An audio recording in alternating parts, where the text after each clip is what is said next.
Cancer కారకాలకు దూరంగా ఉందాం. Cancer బారిన పడకుండా క్యాన్సర్ కారకాలకు దూరంగా ఉందాం. క్యాన్సర్ బారిన పడకుండా.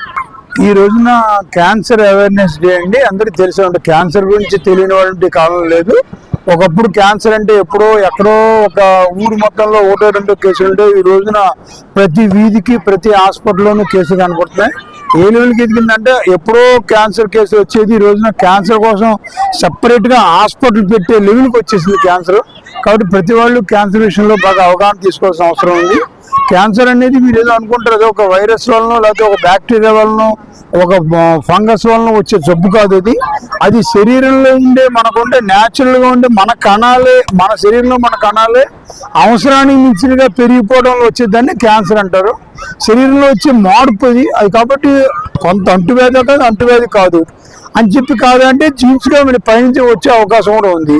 దాంతోపాటు మనం జాగ్రత్త వహించాల్సిన విషయం చాలా ఎక్కువ ఉంది. ఎందులో ఏంటంటే గుర్తుపెట్టుకోండి అందరూ, ఆ పొగ అంటే ఇప్పుడు చూడండి, ఒకప్పుడు కట్లు పొయ్యి వాడేవారు. అందుకనే గవర్నమెంట్ ఎందుకో గ్యాస్ పొయ్యిలు ఇచ్చిందని చాలా మంది తెలియదు. ఈ కట్లు పొయ్యి వాడటం వలన కట్లు కాల్చడం వల్ల వచ్చిన పొగ వలన క్యాన్సర్ వస్తుంది.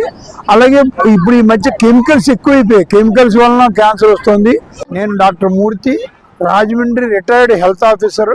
కాబట్టి ఈ విషయాన్ని మీ అందరికీ తెలియజేయడం కోసం నిడదవోలు వచ్చాను.